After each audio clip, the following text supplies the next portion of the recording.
আসসালামু আলাইকুম। সবাইকে প্রীতি এবং ভালোবাসা জানিয়ে আরও একটি নতুন ব্লগে সবাইকে স্বাগত জানাচ্ছি। আশা রাখছি আল্লাহর রহমতে আপনারা প্রত্যেকেই ভালো আছেন। আলহামদুলিল্লাহ আমরাও ভালো আছি।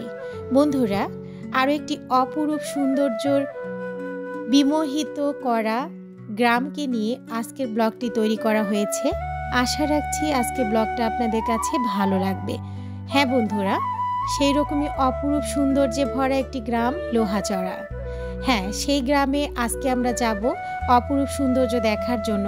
আমরা রওনাও দিয়ে দিয়েছি, আর আমরা খানিকক্ষণ পরে কিন্তু লোহাচড়া গ্রামে পৌঁছে যাব এবং সেখানে যাওয়ার পর আরও একটি গ্রামের আমরা খোঁজ পেয়েছি, নাম হলো সরঞ্জাগাড়ি। সেই সরঞ্জাগাড়িতেও একটা সৌন্দর্য উপভোগের জন্য যাব। অবশ্যই কিন্তু সেই সৌন্দর্যের কথা আমি মাঝপথে বলবো। এখন তবে দেখে নেওয়া যাক লোহাচড়া গ্রামের অপরূপ সৌন্দর্য কেমন। তো আমরা কিন্তু লোহাচড়া গ্রামে প্রায় ঢুকেই পড়েছি এবং চতুর্দিকটা নিস্তব্ধ নীরব, বেশ ভালো লাগছে। লোক সংখ্যা খুবই কম, হাতে গোনা কয়েকজনকে দেখা যাচ্ছে। আর এই গ্রামের বিশেষত্ব হলো পুকুর আর পুকুর। হ্যাঁ বন্ধুরা, হাতে ডানে এবং বাঁয়ে অনেক পুকুর এখানে চোখে পড়বে, ছোট এবং বড়। এখানেও দেখুন আরও একটা পুকুর, যেন পুকুরের এই গ্রামের শেষ নেই। বাড়ির মালিক অনুযায়ী মনে হয় প্রতিটি বাড়ির সামনে একটি করে পুকুর। এটা একটি খাল বেয়ে গিয়েছে, এখানে একটা ছোট্ট ব্রিজ আছে।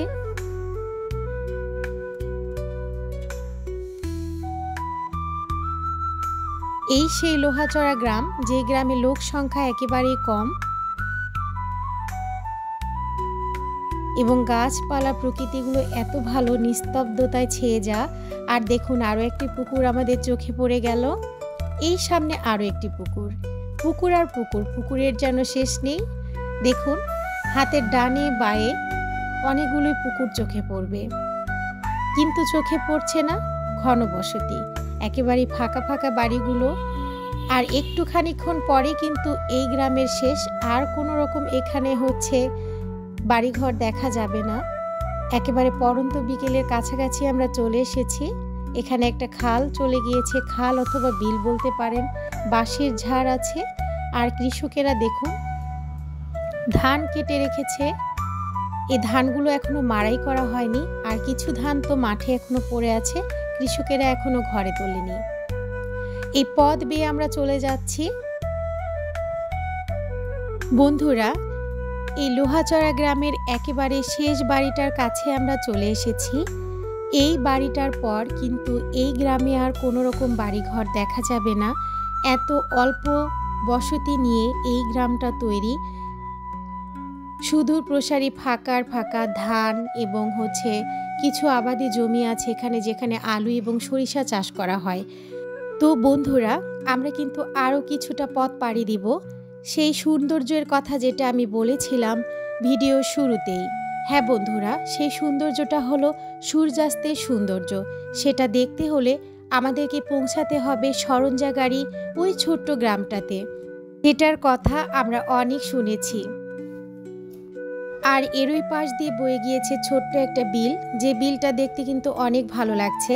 আপনারা যারা এরকম অপরূপ সৌন্দর্য জায়গা খুঁজছেন, অবশ্যই কিন্তু লোহাচড়া গ্রামটাতে একবার হলেও বেড়াতে আসতে পারেন এবং খানিকক্ষণ আপনার সুন্দর মুহূর্ত কাটিয়ে যেতে পারেন। এখানে একটা ছোট্ট বিলটা, যেটা এই সাইড দিয়ে বেয়ে গিয়েছে অনেক দূর পর্যন্ত।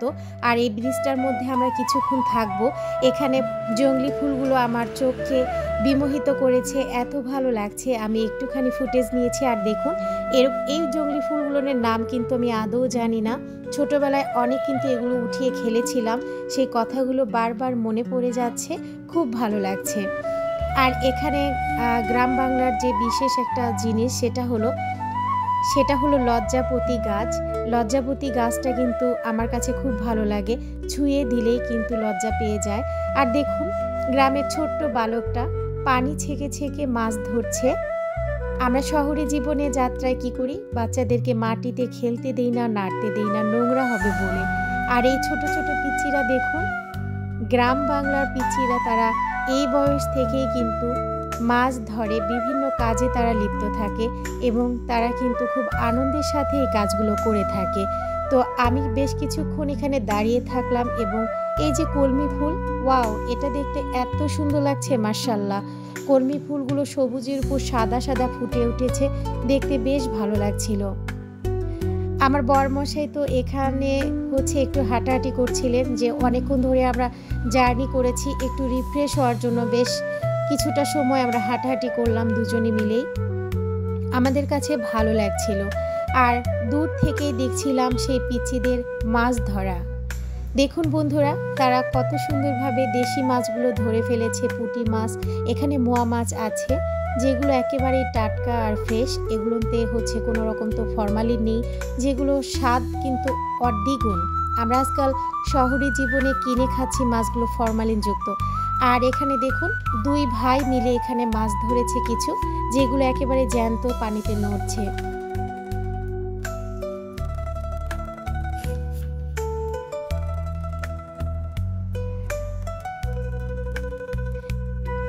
এই লোহাচড়া গ্রামের সবথেকে বড় পুকুরের কাছে আমরা চলে এসেছি।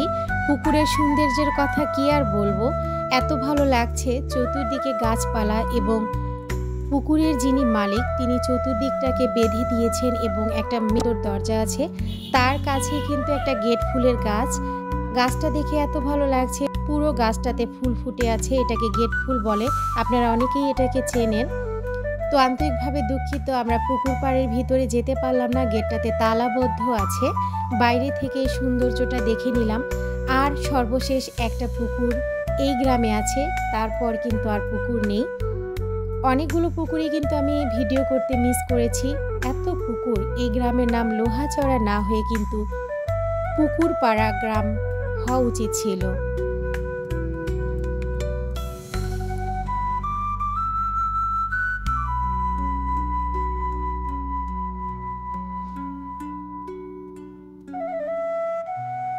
তো আমরা এখন পথ পাড়ি দিলাম আর কাঙ্ক্ষিত সেই জায়গাতে চলেই এসেছি প্রায়, যেখানে সূর্যাস্ত দেখব। আমি ওয়েট করছিলাম যে সূর্যাস্তটা কখন দেখব এবং আপনাদের সঙ্গে শেয়ার করব। জায়গাটাতে এসেই তো মন ভালো হয়ে গেল, চতুর্দিকে যেন ফাঁকা আর ফাঁকা, এত ভালো লাগছিল।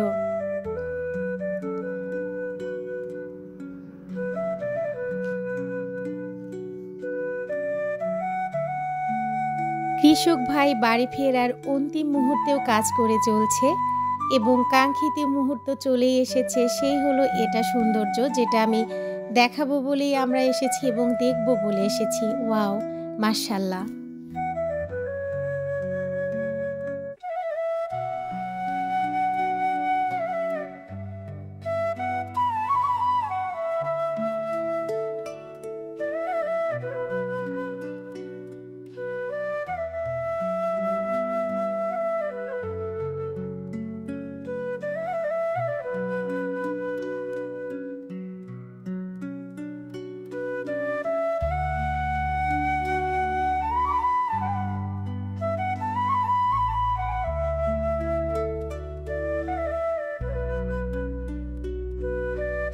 এই কৃষক ভাইয়ের কাছে আমরা ঠিকানা নিয়ে নিলাম সেই চাচির হাতে পেঁয়াজি খাবো বলে। হ্যাঁ বন্ধুরা, এখন আমরা বাড়ি ফেরার পথে চাচির হাতের সেই মজাদার পেঁয়াজি চপ এবং পাঁপড় ভাজা খেয়ে তারপরে বাড়ির পথে রওনা দিব। তো বন্ধুরা, এই পথ ধরেই আমরা যাব সেই সরঞ্জা গাড়ির চাচির বাড়িতে এবং চাচির হাতের পেঁয়াজি খাবো। তো বন্ধুরা, আমাদের সঙ্গেই থাকুন। আমরা চলে এসেছি চাচির বাড়ির কাছে এবং চাচি এখানে নিজের হাতে তৈরি করেন গ্রামের মজাদার পেঁয়াজি চপ এবং পাঁপড় ভাজা। এই যে বন্ধুরা দেখুন, পাঁপড় ভাজা, এগুলো গ্রাম বাংলার কি বলবো, মুখরোচক খাবার। পিচ্চি বাচ্চারা কিন্তু খুবই পছন্দ করে। এখানে একটা সুজির গুলগুলি বানানো আছে, যদিও বা এটা আমরা খাবো না, খাবো কিন্তু পেঁয়াজি চপ এবং পাঁপড় ভাজা। চাচি এখানে ডাল তৈরি করছেন পুরির জন্য। এখানে পুরিও বিক্রি হয়, ডাল আর পুরি। তো বরমশাই একটা পেঁয়াজি নিয়ে নিলেন, গরমই আছে। আর এটা কিন্তু গ্রামের মধ্যে তৈরি হওয়ার সঙ্গে সঙ্গে কিন্তু বিক্রি হয়ে যায়। একেবারে শেষ পর্যায়ে আমরা চলে এসেছি। মাশাআল্লাহ, পেঁয়াজিটা খেতে অনেক মচমচে ছিল এবং খেতে কিন্তু খুবই ভালো ছিল। এখন আমরা চপ নিয়ে নিয়েছি বা বেগুনি বলতে পারেন। এখন আমরা নিয়ে নিয়েছি পাঁপড় ভাজা, আর পাঁপড় ভাজা খেতে খেতে কিন্তু আজকে ব্লগটা থেকে বিদায় নিয়ে নিচ্ছি। সবাই ভালো থাকবেন এবং সুস্থ থাকবেন আর আমাদের জন্য দোয়া করবেন। আমরা এখন পথ পাড়ি দিলাম বাড়ি ফেরার উদ্দেশ্যে। আবারও সবার সঙ্গে দেখা হবে নতুন কোনো ব্লগে অথবা নতুন কোনো ছোট্ট একটা গ্রামকে নিয়ে। সে পর্যন্ত আল্লাহ হাফেজ।